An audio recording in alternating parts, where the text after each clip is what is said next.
Welcome to Tripura Info News Update. Tripura গ্রামীণ ব্যাংকের কর্মকর্তা ও কর্মচারীদের ৫ দফা দাবি তুলে ধরেছে অফিসার্স ফেডারেশন ও এমপ্লয়িজ ফেডারেশন। আগরতলায় সাংবাদিক সম্মেলনে বকেয়া সুবিধা কার্যকর, শূন্যপদে নিযোগ, বদলি নীতি সংশোধন এবং স্পন্সর ব্যাংকের সম্পর্যায়ের সুযোগ সুবিধা নিশ্চিত করার দাবি জানানো হয়।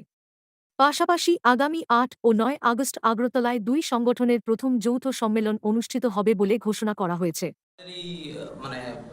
প্রথম জেনারেল মিটিং ত্রিপুরা গ্রামীণ ব্যাংক অফিসার্স ফেডারেশন এবং 18তম দ্বিবার্ষিক সম্মেলন ত্রিপুরা গ্রামীণ ব্যাংক এমপ্লয়িজ ফেডারেশনে এই প্রেস মিটে প্রত্যেককে স্বাগত জানাই। আমার সাথে উপস্থিত আছেন আমাদের সংগঠনের চেয়ারপারসন শ্রী বিপ্লব সাহা মহাশয়, আমার সংগঠনের প্রেসিডেন্ট শ্রী ডেভিড দেববর্মা মহাশয়, আমাদের এমপ্লয়িজ সংগঠনের জেনারেল সেক্রেটারি এবং প্রেসিডেন্ট আছেন শ্রীমতী অন্বেষা দাস এবং জেনারেল সেক্রেটারি আছেন সৌভিক নাগ মহাশয়।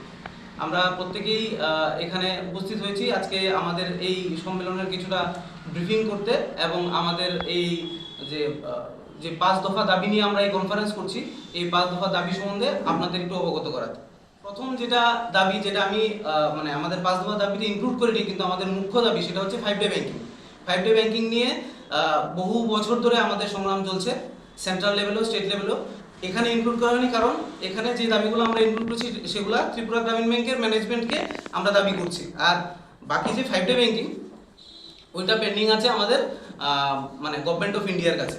তো এটা আমাদের মুখ্য দাবি, কিন্তু কনফারেন্সের দাবির জন্য আমাদের ৫ দফা দাবি সেগুলোর মধ্যে প্রথম দাবি হচ্ছে আমাদের যে বেতন ক্রম বৃদ্ধির জন্য যে প্রসেসটা চলে সেটাকে বলা হয় জয়েন্ট নোট বা বাইপার্টাইট সেটেলমেন্টের প্রসেস। ওই প্রসেস অনুযায়ী সব বেতনের যে প্যারামিটারগুলা বা বিভিন্ন দাবি দাবা, বিভিন্ন আমাদের যে পার্কসগুলো থাকে বা বিভিন্ন বেনিফিটগুলো থাকে, ওই বেনিফিটগুলা আমাদের অ্যাট পার দেওয়ার কথা গভর্নমেন্ট বলে দিয়েছে, কিন্তু আমাদের ম্যানেজমেন্ট থেকে সেটা এখনও আমরা অ্যাট পার পাইনি। সেটা নিয়ে আমাদের প্রথম দাবি।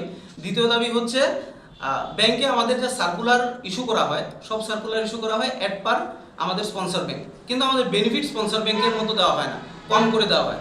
যদিও আমাদের বেনিফিট পাওয়ার জন্যে আমরা যা ব্যাংকের ব্যবসা করি বা ব্যাংকের ব্যবসা থেকে যা প্রফিট করি সেটা থেকে আমাদের বেনিফিট দেওয়া হয়, আমাদের বেনিফিট কিন্তু পিএনবি বা স্পন্সর ব্যাংক থেকে দেওয়া হয় না।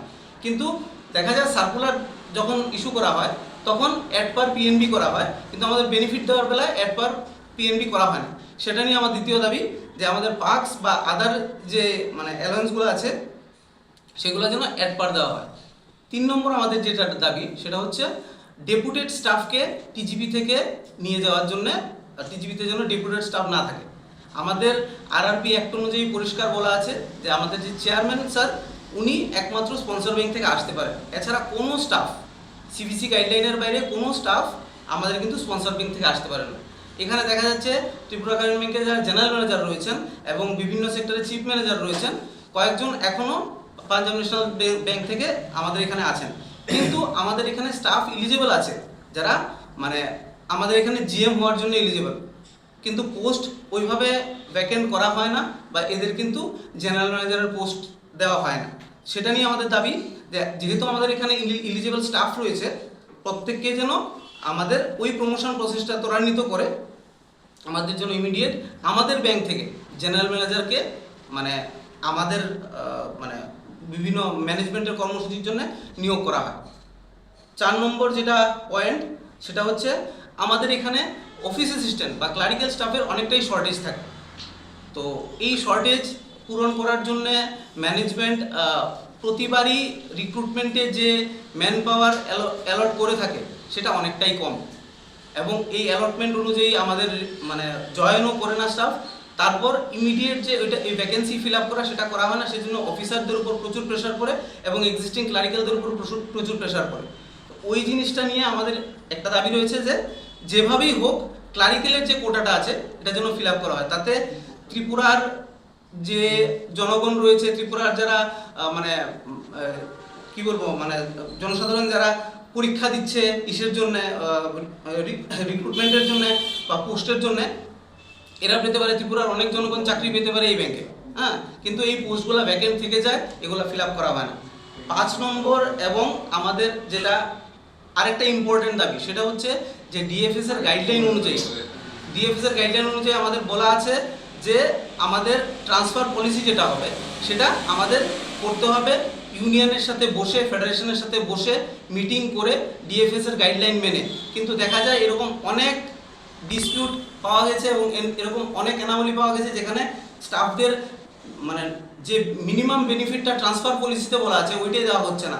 বিভিন্ন রিকোয়েস্ট ট্রান্সফার মানা হয় না, বলা হয় ব্যাংকের এক্সিজেন্সির কারণে দেওয়া হবে না, কিন্তু এরকম কোনো এক্সিজেন্সির ব্যাপারই নেই যেটার জন্য কিন্তু আমাদের এই ট্রান্সফার আটকে রাখা হয় বা অ্যাড পার সার্কুলার যেটা করেছে সেটাও দেওয়া হয় না। ডিএফএস এর যে গাইডলাইন মিলে কিন্তু সবটা সার্কুলারও হয়নি। সেটা আমাদের দাবি যে ইমিডিয়েট যেন সার্কুলারটা ডিএফএস এর গাইডলাইন মেনে করা হয়।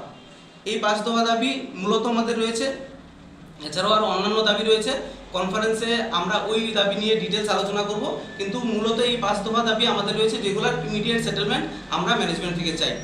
আগামী দিনে এই দাবিগুলো না মানলে কি করবেন আপনারা? একদম এই দাবিগুলা আমরা বহু বছর ধরে করে আসছি, প্রায় মানে এই জয়েন্ট নোটের সেটেলমেন্ট যেটা প্রথম দাবি যেটা বললাম এটা 2022-এ হয়েছিল আমাদের সেটেলমেন্ট।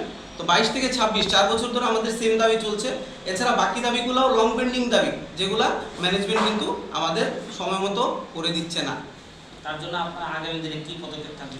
আগামী দিনে আমাদের সেন্ট্রাল যে লিডারশিপ রয়েছে বা সেন্ট্রাল যে কমিটি রয়েছে AIGBO WO ওদের ইনস্ট্রাকশন মেনে যেভাবে আমাদের মানে ইনস্ট্রাকশন ফলো করতে বলা হবে ওইভাবে ফলো করব। আপাতত আমাদের নভেম্বর মাসের 10 তারিখ দিল্লিতে আমাদের একটা মিটিং রয়েছে, সেখানে আমরা আমাদের সেন্ট্রাল লেভেলে মিটিং করব, ওখানে ফাইনাল ডিসিশন হবে যে ফার্দার আমরা কিভাবে এগিয়ে যাব এই ব্যাপারে। আচ্ছা, আপনাদের ফার্স্ট জয়েন্ট কনফারেন্সটা কবে হচ্ছে, কোথায় হবে, আর আপনারা কতজন প্রতিনিধি সেখানে উপস্থিত? আচ্ছা, আমাদের প্রথম জয়েন্ট কনফারেন্স ত্রিপুরা গ্রামীণ ব্যাংক অফিসার্স ফেডারেশনের প্রথম জয়েন্ট কনফারেন্স এমপ্লয়িজ ফেডারেশনের সাথে, এবং এমপ্লয়িজ ফেডারেশনের 18তম বাইএনিয়াল কনফারেন্স হবে 8 আর 9 আগস্ট আগরতলা সোনারতরী হোটেলে। হ্যাঁ, ওখানে বিকেল 5টা থেকে কনফারেন্স শুরু হবে প্রথম দিন, দ্বিতীয় দিন পুরো দিন চলবে। ওখানে উপস্থিত থাকবেন আমাদের মাননীয় মানে শ্রমমন্ত্রী শ্রী টিঙ্কু রায় মহোদয় এবং আরও আমাদের সেন্ট্রাল থেকে আগত অনেক লিডারশিপরা। কতজন প্রতিনিধি আপনারা? আমাদের মোটামুটি প্রতিনিধি 150-এর উপর থাকবে।